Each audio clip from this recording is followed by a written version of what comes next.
शनिवार का दिन शनि देव को समर्पित होता है। इस दिन किए गए अच्छे और बुरे कार्य का फल हमें बहुत ही जल्दी मिलता है, लेकिन अनजाने में कुछ लोग ऐसी गलतियां कर देते हैं जिससे कि शनि देव नाराज हो जाते हैं और हमें भारी नुकसान उठाना पड़ता है। आज की इस वीडियो में हम ऐसे ही काम के बारे में जानेंगे कि हमें कौन से ऐसे काम हैं जो शनिवार वाले दिन नहीं करने चाहिए और हमें इस दिन कौन से उपाय करने चाहिए। और हम जानेंगे एक ऐसी कथा के बारे में जो आप सभी को अंदर तक हिलाकर रख देगी। सबसे पहले हम जानेंगे कि भगवान शनिदेव कौन है। शनिदेव जी भगवान सूर्य देव और माता छाया के पुत्र हैं।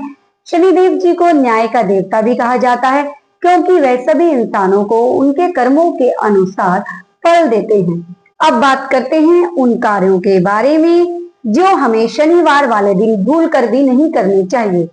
तो उनमें पहले नंबर पर है, हमें बुजुर्गों और गरीबों का अपमान नहीं करना चाहिए।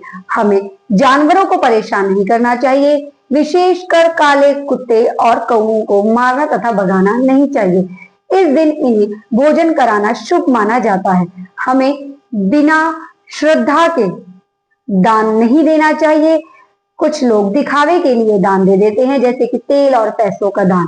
शास्त्रों में वर्णित है कि दिखावे के लिए दिया गया दान या बिना इच्छा के, बिना श्रद्धा के दिया गया दान का कोई भी पुण्य या फल हमें प्राप्त नहीं होता है। और हमें अहंकार और झूठ नहीं बोलना चाहिए। शनिदेव जी को जिन लोगों पर सबसे ज्यादा गुस्सा आता है वो है अहंकारी और झूठे लोग। तो हमें विशेष ध्यान रखना चाहिए कि शनिवार के दिन हमें झूठ नहीं बोलना चाहिए। शनिदेव जी को सबसे ज्यादा जो गुस्सा आता है वो अहंकारी और झूठे लोगों पर आता है, इसलिए हमें शनिवार वाले दिन विशेष ध्यान रखना चाहिए कि हमें झूठ नहीं बोलना चाहिए या कहें कि हमें झूठ बोलने से बचना चाहिए। अब हम बात करते हैं शनि देव जी को प्रसन्न करने वाले उपायों के बारे में। तो उसमें पहले नंबर पर है कि हमें शाम के समय यानी कि सूर्य अस्त होने पर हमें पीपल के पेड़ के नीचे सरसों के तेल का दिया जलाना चाहिए और हमें इस मंत्र का जाप करना चाहिए और हमें हनुमान चालीसा भी पढ़नी चाहिए। कहा जाता है कि हनुमान जी के भक्तों पर शनि देव जी की विशेष कृपा रहती है और हमें जरूरतमंदों की सहायता करनी चाहिए, दान पुण्य करना चाहिए। जितना हो सके दान पुण्य करें, गौशाला जाएं, गौओं को चारा खिलाएं। अब शुरू करते हैं शनिदेव जी की कथा।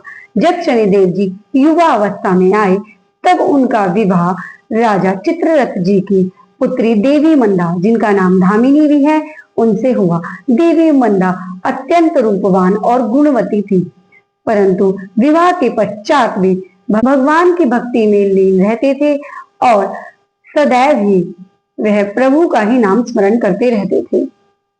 एक रात देवी मंदा अत्यंत रूपवती बनकर भगवान शनि देव जी के पास पुत्र प्राप्ति की कामना से आई। उन्होंने देखा कि शनि देव जी ध्यान में लीन हैं।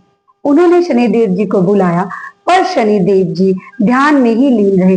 बार बार बुलाने पर और जब भी उनका ध्यान भंग नहीं हुआ तो देवी मंदा ने बहुत ही खुद को उपेक्षित महसूस किया और उन्होंने गुस्से में आकर शनिदेव जी को श्राप दे दिया कि आज के बाद भी वो जिसकी तरफ देखेंगे उसका अनिष्ट होना शुरू हो जाएगा, या कहें कि जब भी वह किसी और की तरफ दृष्टि डालेंगे तब उस मनुष्य को बहुत ही कष्टों का सामना करना पड़ेगा।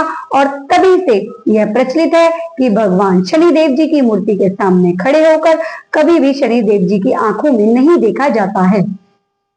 यदि आपको हमारे द्वारा दी गई जानकारी पसंद आई हो तो हमारे चैनल को सब्सक्राइब करना ना भूलें और हमारी वीडियो को लाइक करें और कमेंट में जय शनिदेव जरूर लिखें। मिलते हैं अगली वीडियो में। जय श्री वृंदावन, जय हरिवंश।